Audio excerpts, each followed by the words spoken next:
It is Tuesday, February 3rd, and I am just arriving at my new little Airbnb. I woke up this morning at, gosh, what time did we wake up? 3:50, and drove my parents to the airport. And I'm slowing down. It's only 7, but I'm starting to feel tired. And frankly, this conversation, I think, kind of came from that place of just being tired and that place of being quiet. And so I'm excited to chat with you all tonight and excited for what this conversation is going to yield for us all. This question of what to do when you don't know what to do is so, so, so important. I've had folks ask me, how do I know what my calling is? How do I know what I'm supposed to do? How do I know what the next step is? And this conversation is really geared and oriented towards those questions. And there's something here for us that in this kind of posture for myself of frankly being tired and being a little bit more, I guess you could say, what's the right word? Uh, I don't know. Just being a little bit more pensive or thoughtful tonight. This is a fun topic to consider because I know that when I've gotten to this state emotionally, there's a cognitive and an emotional reaction to this question. What do I do when I don't know what to do? Arriving at that place of I don't know what to do, there's a lot there. And what's funny? Even as I say I don't know what to do, I feel it in my stomach. Like I have an emotional reaction just at thinking of all those moments in my life when I'm sitting there wondering, what am I supposed to do? I don't know what the right next step is. And so tonight we're really leaning into that. Shagaboo, good to see you. Thank you for joining. I'm excited for tonight. I'm excited for the conversation we're going to have. For those of you coming on here, I really, really welcome conversations here in the chat. Shagaboo knows more than most people. Just the quality of our conversation we're going to hold and have tonight is so much so contingent on the conversation in the chat. The conversations you all have with each other, and also me coming in and reading the comments. And it's nice when people are actually offering meaningful input, but I know that we do get some jokesters in there as well. So I just kind of move through those comments and don't give them much oxygen just to keep us focused. But either way, regardless if you're here for the quality of the content or just to have a fun time, I'm glad you're here. So with that, I want to dive into this conversation of what to do when we don't know what to do, and y'all arriving at that point of not knowing what to do. Like I said, there's emotion tied up to that thought of when each one of us knows what that is, to arrive at a point in our lives where we're either at a crossroads or we're at a slammed door in our face. And we're just kind of standing there like, what the heck is going on? What is happening? And when we come to this point of not knowing, usually it's because we've run out of all the options. We've done everything we can think of. And now there's this point of sometimes anger and frustration. And then on the other side of that, there's actually usually a release of like, all right, we kind of give up. And what's so interesting is that in the giving up, we actually are letting go of the outcome. And it's so fascinating because I am such a doer. I was actually chatting with a colleague in the trade space earlier today, and I was talking to him about my journey of knowing and my journey of coming to know who I am. And how I came to that point and how I viewed emotions for the majority of my life, 23, 24 years, as weakness. And I never honored emotions as I did intellect. And I thought, if I was to be a smart, wise, cognitive, critical thinker, then I needed to push emotions completely to the side or suppress them, and ideally not ever even have them to begin with. And only much later on did I really understand that emotions are really a core part, like literally a percentage of my being. That they make up and conjure up 50% of me, and we have a right hemisphere of the brain that's artistic and creative and innovative. And there's an ingenuity that comes from this right hemisphere. And then the IQ really occupies the left hemisphere of the brain. And I really never understood that these two need to be working in tandem together rather than one dominating the other. Because in all fairness, they're equal parts in some ways. And for some scientists say that the right hemisphere actually is more dominant than the left. So it's so interesting, depending on how we're wired. Both parts of our brain are so important to know how to employ. Both parts of our being are so important to turn on and activate. And in that activation, we really can come to move through these moments of, honestly, it's so disappointment, anger, when we arrive at a slammed door in our face, when we run out of options, when we've done everything we possibly can, and we kind of throw up our hands. And Shagaboo, you said you've been there numerous times, giving up and giving it to God. There's something about that in kind of the raising of the hands. There's a surrender in that process, but we cannot get to the point of surrender until we, one, get to the closed door to begin with, and two, actually move through the emotion to then kind of throw our hands up and be like, all right, I don't know. And in that process, we actually release and our hands open up. And then we're actually, this is what's so wild. We're now actually able, because our hands are no longer clenched tightly, we're now actually able to receive something perhaps better, but at least something potentially different, because the direction we were heading has been blocked. And so I want to talk about some really practical things we can do tonight in response to this question of what to do when we don't know what to do. And, this whole element of doing, which is kind of what got me started on learning to value emotions, in addition to valuing the cognitive brain. In learning to value emotions, I also learned to value being. So this whole concept of doing, what am I doing? What can I do? How can I make it better? This is also tied to, well, can I even just be? Can I find value and worth in the moment, in relationship, in conversation, in my own presence by being? Or is everything tied up in what I do? And so this whole question, what to do when you don't know what to do, maybe the solution is to be in that moment. And when I say being, my therapist told me a couple years ago, before I learned the value of emotions in this right hemisphere of the brain, he was like, I think you need to learn how to be. And I was like, okay. I took out my pencil and my notebook and I was like, tell me how to be. What are 3 to 5 steps of being? And he was like, you're totally missing the point, because effectively what I was asking was, how can I do being? And he's like, you're totally missing it. But I learned being by literally my puppy. And in that process of just taking him on walks every single day, and putting my phone away, I learned just like this secret. There's like a secret to being that it is really intangible. It's hard to describe because it's not doing. But at the same time, there's the principle of the thing and then the practice of the thing. With most every single concept, there is the principle and the practice. And so the principle of being, and I wasn't expecting to go here, so I have to think about this right here with you.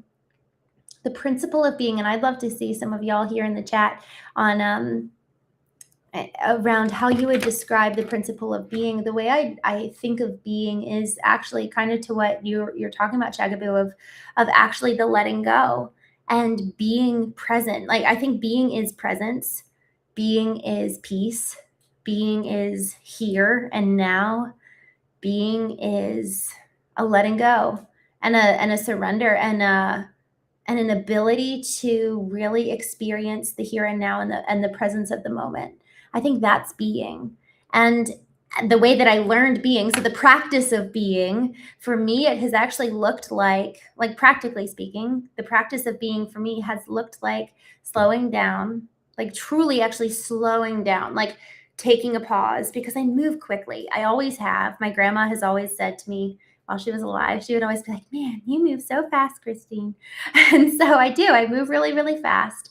And one of the ways that I transition from doing into being and having a heart posture of being, right, having the principle of being manifested in what I do is by way of moving into a heart posture of peace and slowing down, like physically slowing down, and maybe even sitting or putting my phone away and really slowing down my physical body, my thoughts, slowing down and just kind of disconnecting myself from the rapid stimulus all the time. We were talking this morning about that quote from Viktor Frankl, between stimulus and response is choice.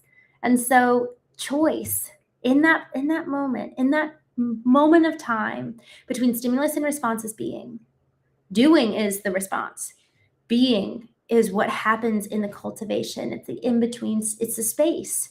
It's the space, the moment in time when we choose and we get to decide.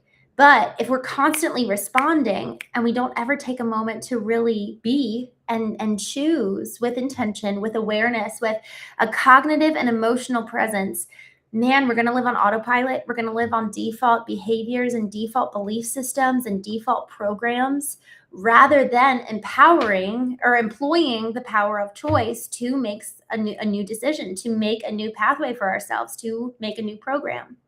So I'm just going to check in here with the chat. Oh, Tommy, I'm so happy to see you. You say, there I was, innocently going to sleep early so I could wake up to watch another installment of Vertical Alignment and saw that you were live. Yay, I'm so glad. Yay, and you're present here with us. I love it. Just scrolling up to take a look here at some of the chats. Lendl Jr., I'm so glad to see you. Oh, yikes. You asked a question that I have avoided talking about on this show. We will get to that. Oh, you got me. We will get to that. Saya, hi, thank you for joining. They are, thank you. They are natural. Shagaboo, I do not have a husband. You'll hear more about that as the shows go on in the future. Something is present right now. All right. You'll X Gaming, thank you for joining. Detroit, Siggy, Sirach, I think, therefore I am aware, present now, enlightened. Isn't that so true? There's something around the I think, therefore I am quote that is probably worth getting into at some point. Phil York, good to see you. Thanks for joining. Shagaboo, getting away from our phones for a day. What a rush, huh? I know, you almost feel naked. Y'all, I did that. Last year I did a 2-week detox and I wasn't completely disconnected. I still needed to work, so I had my laptop, but from 5 a.m. to 8 a.m. and 5 p.m. to 8 p.m., I completely turned off my phone. And it wasn't just turning off my phone, it was not listening to music, not listening or reading books. And it was just a total disconnect from every external input. And so with this process of being, it really is the silence of the external world. And that doesn't mean that we can't be with other people and be in relationship, but there's something really physical in the state of being. And actually, the second one that we'll get to here in just a minute actually kind of allows for external engagement with the world, you could say. But this first, because there's 3 real practices that I want to talk about in terms of what we can do when we don't know what to do. So 3 things we can do. And the first one is stop doing and be. That's the first one. And the way that I've been able to practice the principle of being, which the way that I define that is through the present now, being fully here, being peaceful, really actually being able to bring my mind, body, soul, and spirit into alignment and into peace. And there's a congruence in my being, where it's not like my thoughts are racing a million miles a minute and I'm upset and physically I'm not feeling good. And, I'm just kind of off. Last night we talked about why does my body feel off? Well, this practice of being in the principle and under the principle of being, which is peace and presence, this allows for every part of us to come into alignment and experience the power of being, which is peace and presence. And so the practice of how to do that for me, so much of that was slowing down and it was quieting my inner world. And in order to quiet the inner world and actually attune to what's going on inside of it, I actually needed to physically quiet my external world through the elimination of input. So I'm glad you brought that up, Shagaboo, because that's such an important thing. And I learned the secret of being by way of eliminating inputs. I would go for a walk with my puppy, Zeus, and I just didn't take my phone with me. And it was literally in and through those walks that all of a sudden nature became alive to me. And all of a sudden it was like, look at the look at the clouds and look at the color of the leaves changing on the trees. And then I heard the snow crunch under my boots. And so when I think about being, my senses are activated. I can smell things, I can hear things, I can taste things more vibrantly. I can see things that I never saw before because I'm being, like, I'm present and I'm peaceful.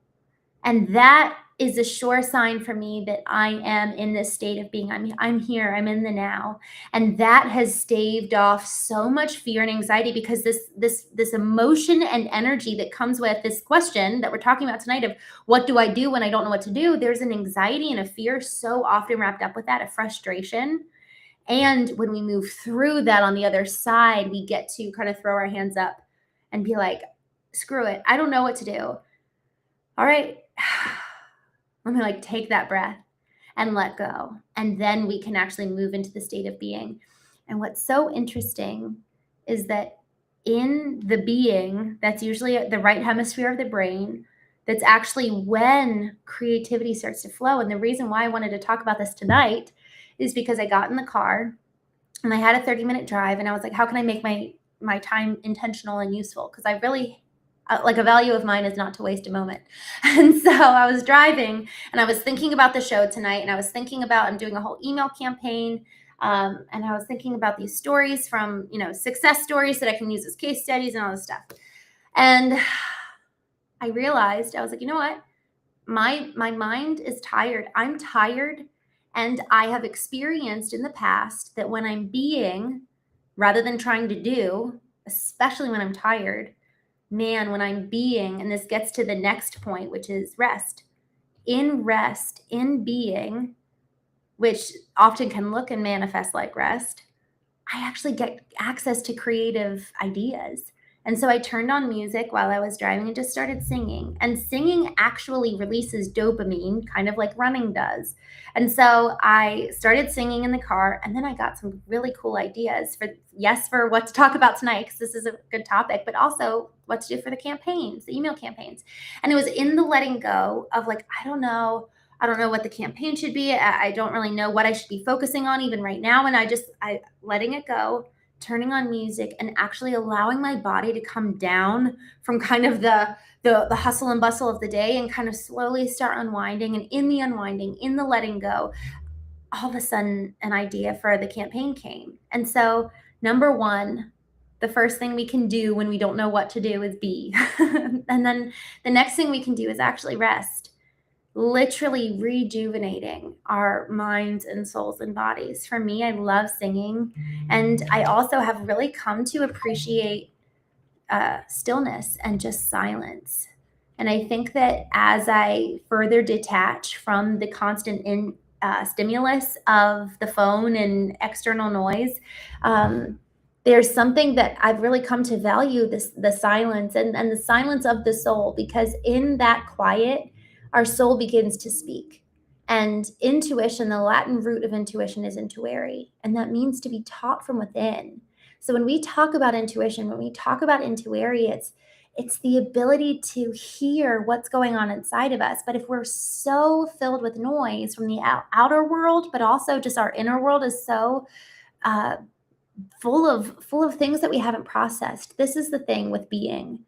In the being, and also number two, in the rest, we actually get to start processing what's inside us to begin with. Man, if we keep adding new things every day, we get overfilled. we spill over. We can't contain it. It's too much.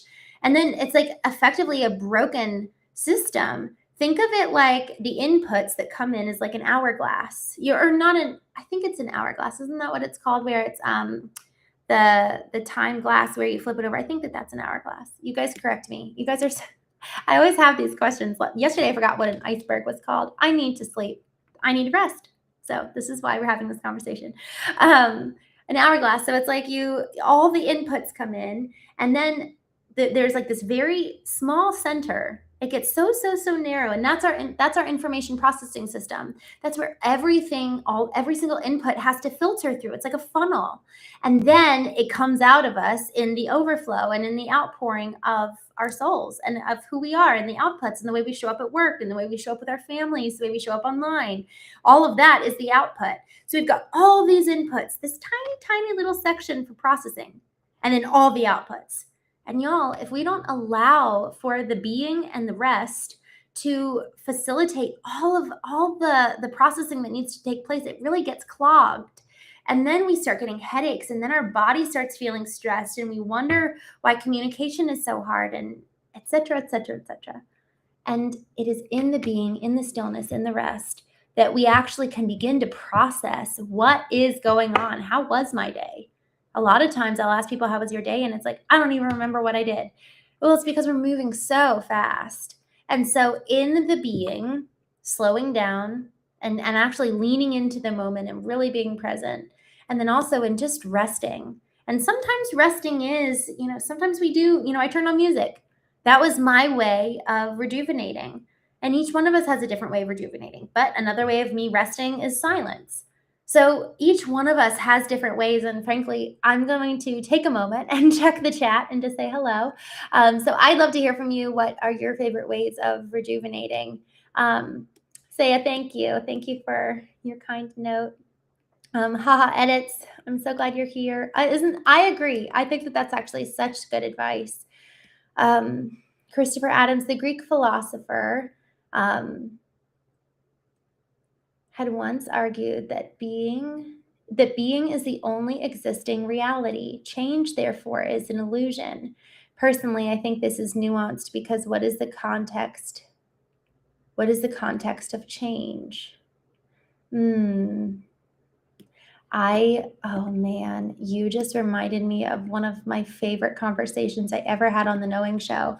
I need to have him back on here because frankly, y'all, it was funny. I was going live for like 150 days before I knew that I needed to switch my orientation from desktop view to mobile view. And right when I switched it to mobile, I was able to find all of you, and you guys were able to find me, and now we're all such good friends.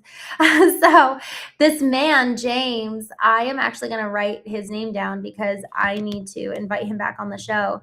He talks about exactly what you're saying, Christopher, around being and around how that's effectively the only reality. So I'm going to have him back. So fascinating. Apparently someone like these two scientists won a Nobel Peace Prize because of that very thing. And they were able to prove that right here, right now is the only thing that is real. So very, very interesting. Just scrolling back up. Hello, my friends. All right. Okay. Remember today's ACIM. I can view this differently with peace. What was today's ACIM? Does anyone remember? It was about peace, which I love that we're talking about this now. Okay, so scrolling down. Tommy, I have not read much of the Stoics. I want to, and I follow Daily Philosopher on Instagram, and I love the quotes, but I've never read any of them, especially meditations. People have said how good that is, so I need to read that. Okay. Allegheny Oaks. We don't really do that here. Shagaboo. Christopher Adams, this also makes me wonder, what did Shakespeare mean when his character in Hamlet asks the question to be or not to be? I wonder how that may correlate here. You know what's so funny? You're bringing up these infamous quotes that I know the quote, but I don't know the context. I've read some classical books, like I read the Odyssey about Odysseus and Calypso and all of that, but I haven't read Marcus Aurelius's Meditations. I haven't read Hamlet. So I don't know what the context is. To be or not to be, that is the question. I don't know. I don't know what the context is there. So you'll have to educate us because that's a really good question.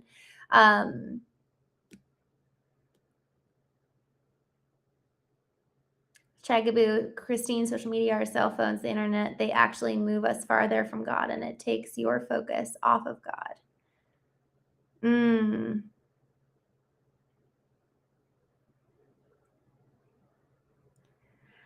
So, Shagaboo, I'm curious with what you're saying here because I think that I think each one of those has the ability to be used for good. I think that I don't think it automatically moves us farther from God. Um, like, for example, I think, we're using the internet right now to have really meaningful conversations. I've gotten to know God more because of a conversation I had on a cell phone with a friend, and I know exactly what you mean. So, at least I think I do. You tell me if you're like, "No, really, we should be radical and get rid of all internet." But I hear what you're saying because frankly, I'm such an extreme person, and I am like even today when I was driving, I was feeling so tired and I was like, "Okay, how am I gonna make this drive meaningful?" And then I realized how to make it meaningful was actually to rest and just enjoy.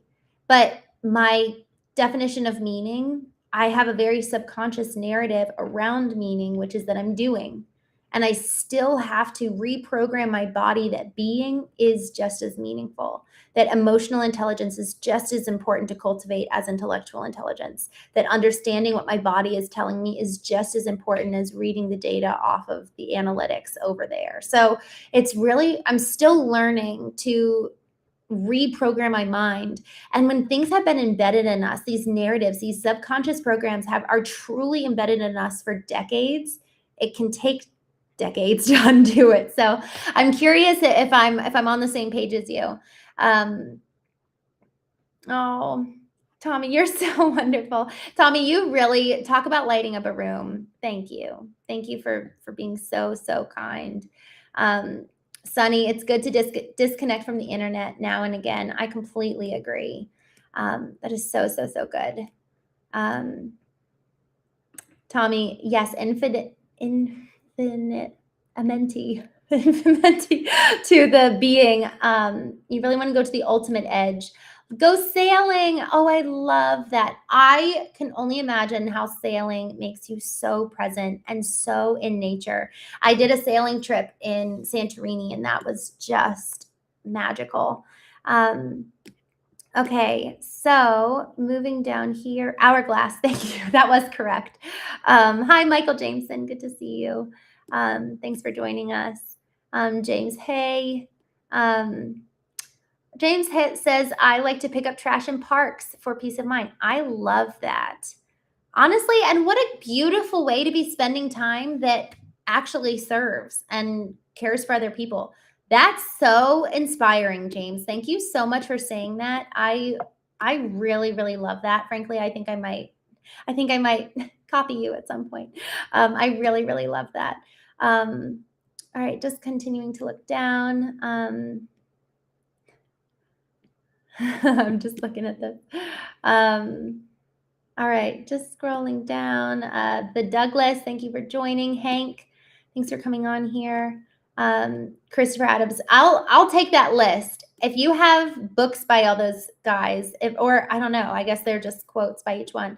Have you read Common Sense by Thomas Paine? I started to and couldn't get any more than 10 pages. I have not. I know the book, but I have not read it.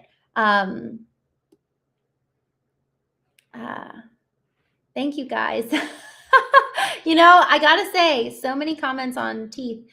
I never knew until this show. So many comments, but thank you. Thank you. All right, Michael James, it depends on how you use the internet. If you're using it for anything like following sports and wanting your team to win badly, it can become an idol. I completely agree. It's like it's like with anything. My gosh, y'all, sometimes I have to be careful about my sugar intake. I just love sugar. I literally this is a true story. I literally had so my parents were in town last night. I literally ordered us all dessert and I didn't finish mine last night. So I sat on the curb with the sun shining on my face while it was setting because I wanted to get vitamin D, and I ate my carrot cake and it was very fun. So I have to be careful about my sugar intake because, to your point, Michael, any good thing can become a bad thing. I love that. Yes, Tommy, Ryan Holiday. Oh my gosh. Yes, Hank is. I love that. I love that he does that. James did that. I think that that's amazing. Allegheny Oaks. I like to pick up trash in parks too. I love that. I think y'all. All right, you guys tell me what you think. I think we could all use a dose of picking or identifying something in the next week. I'm feeling so inspired by you, James. Thank you. What is something we can all do in the next week that really would kind of allow for this peaceful existence, right? Being that actually has a good impact. How can we serve or love or give or make some kind of impact in some way that would be for the betterment of others and also facilitate peace? I'm trying to think of what that would look like.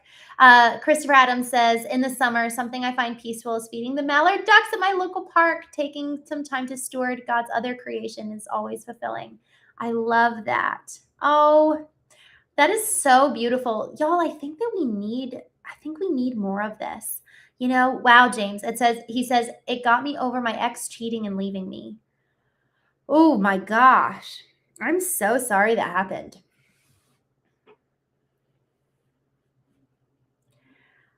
I am so sorry that happened, and I really hope you're doing okay. Y'all, this is the kind of thing. It's like even the rest piece. I actually thought of this. So since you brought up that, I'll just give this example.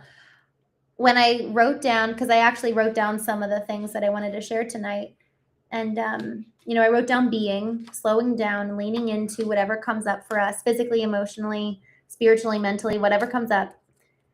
And with the rest aspect, it made me think of actually this verse in the Bible where this man that God cherished this son, and he really, really loved someone in the Bible. And in the Bible, and this is just I love the Bible for allegories. For those of you who hate the Bible, there's a bunch of other books that have good allegories, but I'm pulling this allegory from the Bible. So this man is in this moment of real crisis. Like, he's actually so incredibly angry, and it's kind of unjust, his anger. Like, he's kind of having a pouty attitude.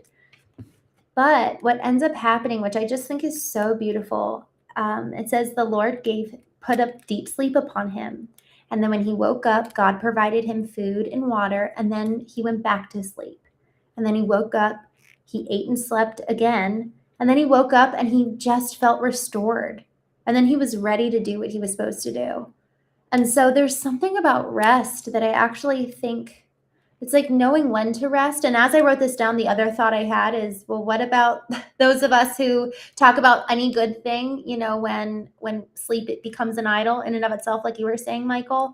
But man, rest really can be so healing.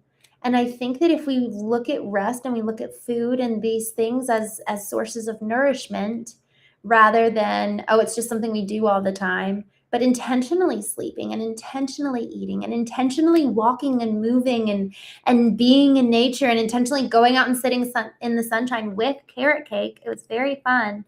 But rest is something that really restores our souls at like a molecular level.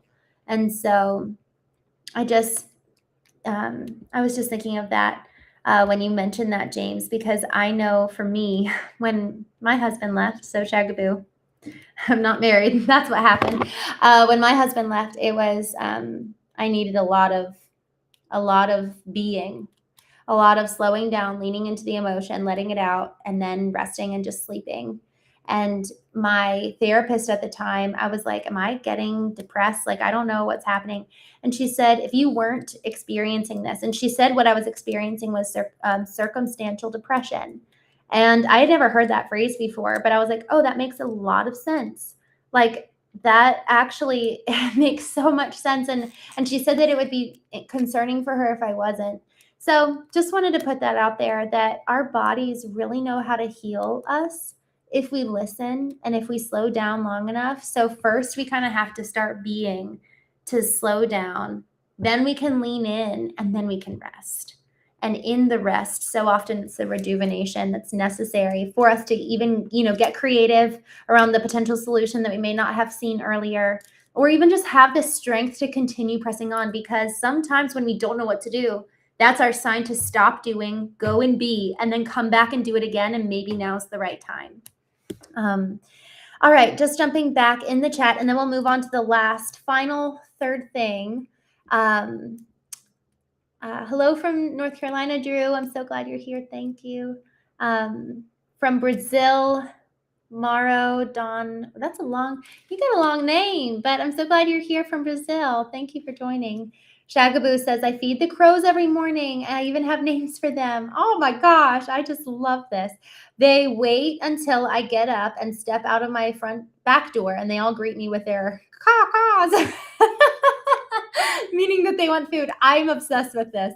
That is so fun and so sweet. Oh my gosh. And it really is. I think it's important. Wow. This is something. I think it's actually so in our human nature to take care of people and take care of things. And so y'all, for those of us, for me, I don't live with anybody. And so for those of us who are single, I think it's actually really important for us to consider, who are we loving on and who are we giving to? Whether that's, so my niece, I'm helping her start her little nonprofit, and her nonprofit is that she goes and takes crafts and cookies to nursing homes, which I'm undone. That's the sweetest and most wonderful thing in the world.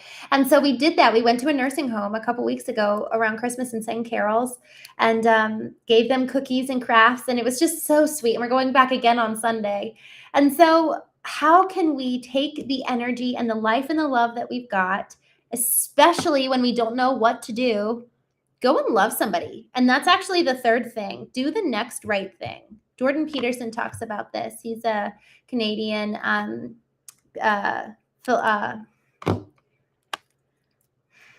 I'm just going to keep going. Y'all, I am struggling. I haven't done a 4 a.m. wake up in a while. And this morning, it was 2:47 in the morning because I looked at my watch.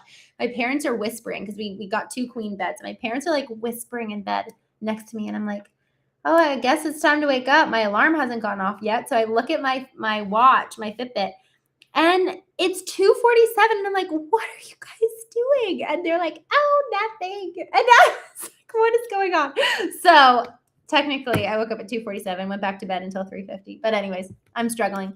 He's a clinical psychologist, and that's who Jordan Peterson is. And he talks about this. He says, if you don't know what to do next, do the next right thing. And, if your room's messy, go clean your room before you try to go conquer the world. If you want this ideal partner, become the person that would attract that partner. It's so much about personal responsibility. And so really do the next right thing. Go and love people. If what we're pursuing and what we're chasing for has a closed door, all right, well, what's the next right thing? Who can I love? Who can I serve? And y'all, there's so much meaning and so much fulfillment in that, because so often it's easy to just get so self-absorbed, especially in moments like this when we don't know what to do next.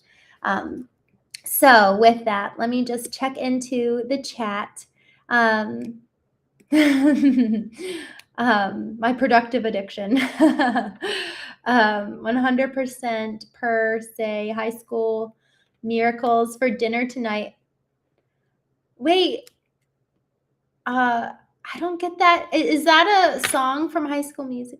High School Miracles. I totally read that as High School Musical. That's so funny. OCD. Hi-Fi guy. I got your email. Thank you so much for emailing me. And I am so sorry I have not emailed you back today. I've had back-to-backs all day. I do consulting businesses. Yes, I consult businesses for marketing and branding. So let's work together. That would be so fun. But I'm so sorry I did not email you back. I got your email. I'm so excited to respond. That's so funny. I'm so glad that you said that. Yes, I do consult businesses for marketing and branding.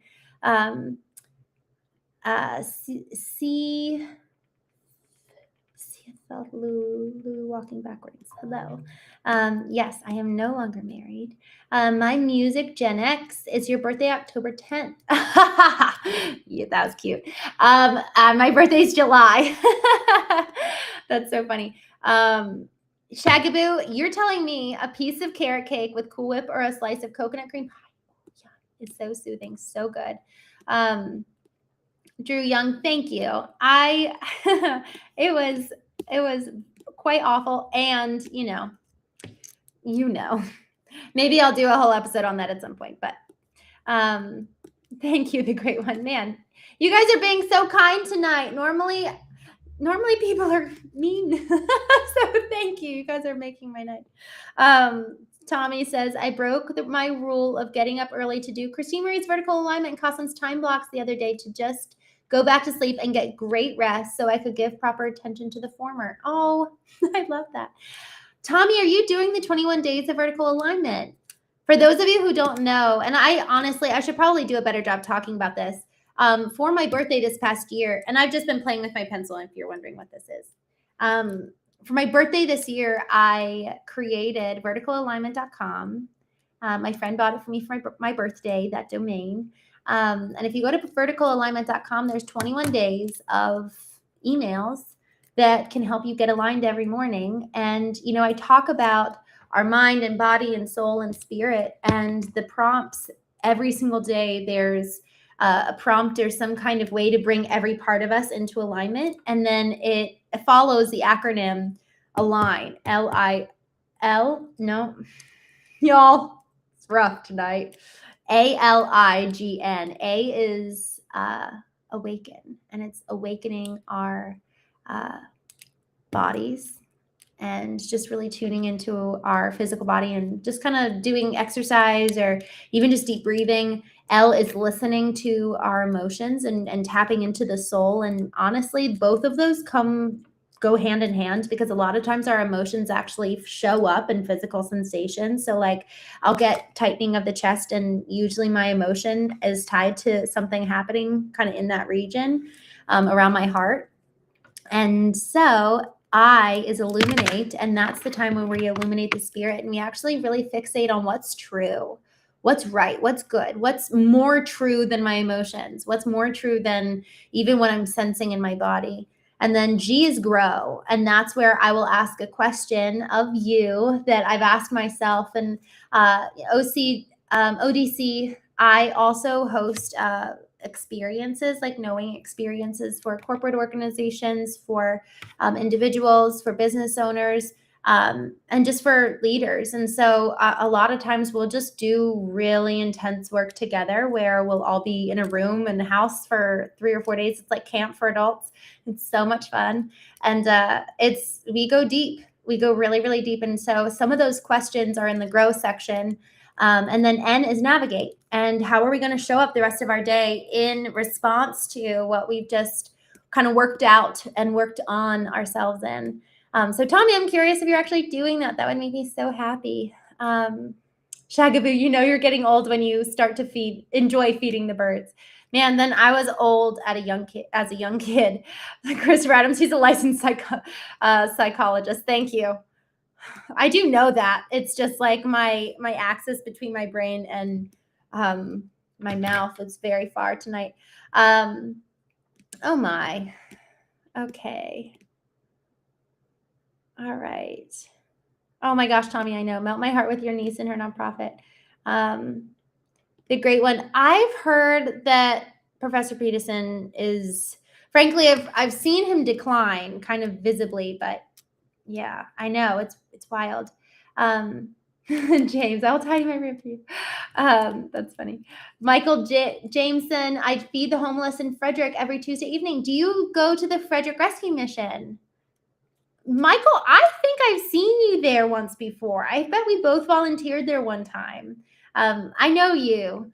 My sister, her father-in-law, Arnold, her former father, I don't know. I guess he's still her father-in-law. His son, Nathan, is the one that was killed, which I'm sure you know if you go there and volunteer at the Frederick Rescue Mission. So Arnold Farlow is my sister's father-in-law. Chagaboo says, love everybody, even if they're hard to love. I'm with you there.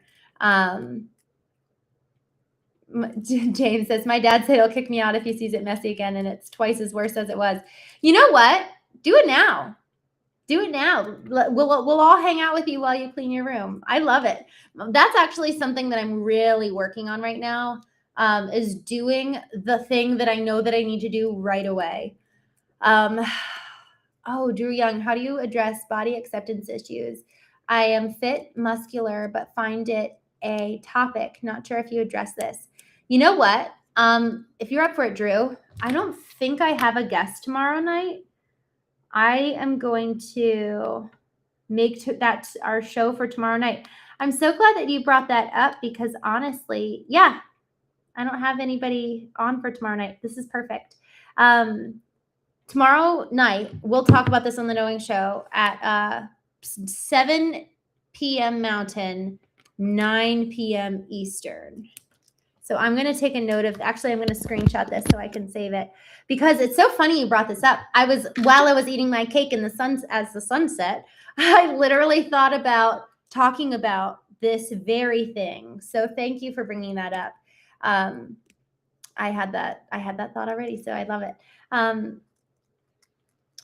Honestly, ever since I discovered your live stream a week or so ago, I've tried to apply your wisdom. Wow.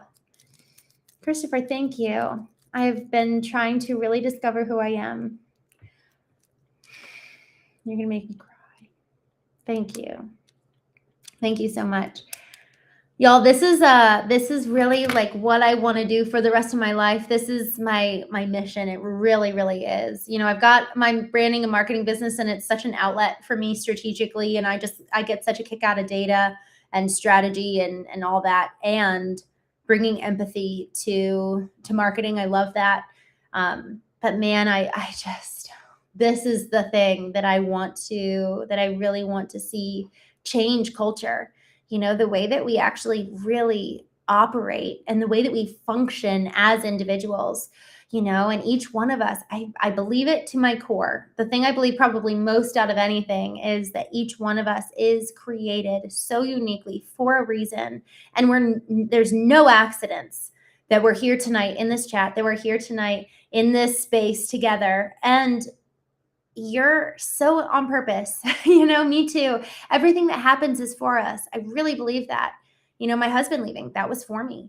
And this is when it gets really, really hard. How was my sister's, the death of her husband, how is that going to be used for good? Somehow, it's not good what happened. It's not good that my husband left. It's not good that her husband was killed. Yet somehow, which is so much bigger than me, it will be used for good some way, somehow. And the question is, will we learn to ask this question? What do I do when you don't know what to do next?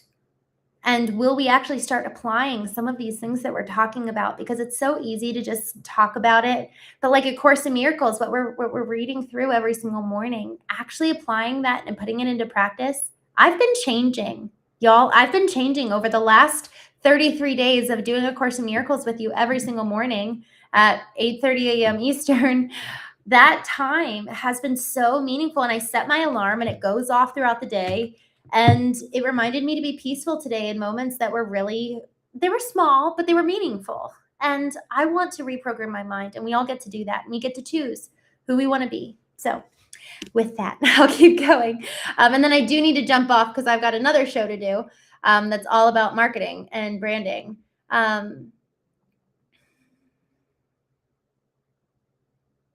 Oh no, the Riddler. I'm not good at this. All right, y'all. I'm going to read this riddle out loud, and you guys get to tell me the answer.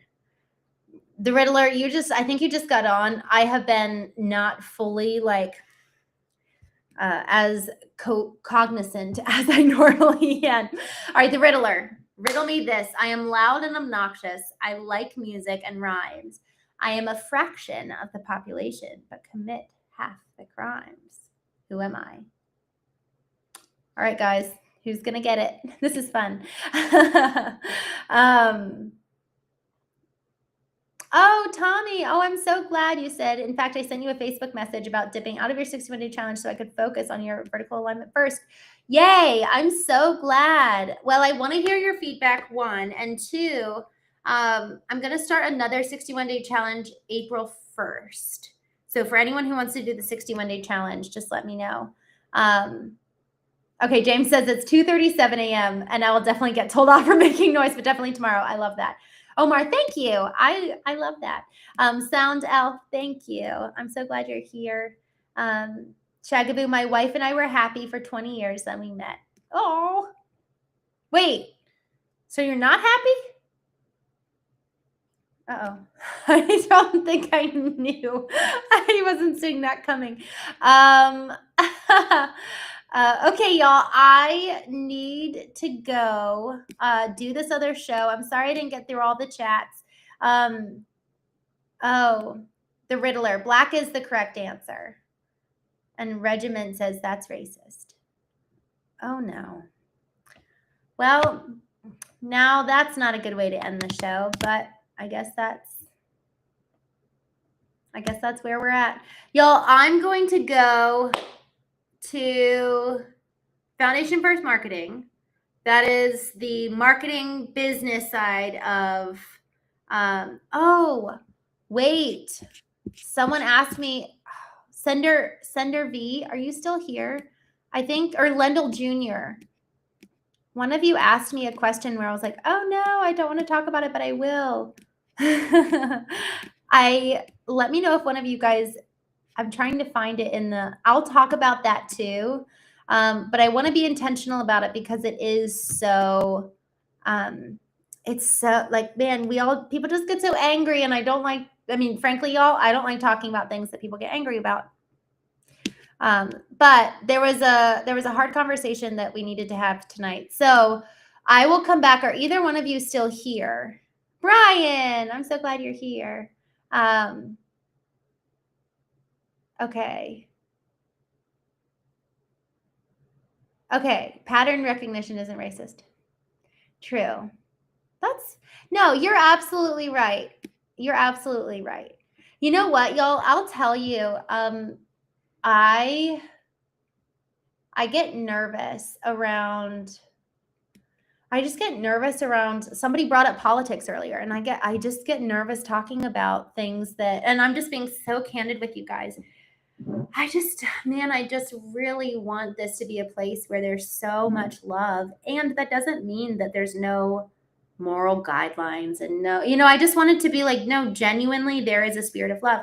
Like when I think about who I want to be like, I want to be like Christ. Like I really do.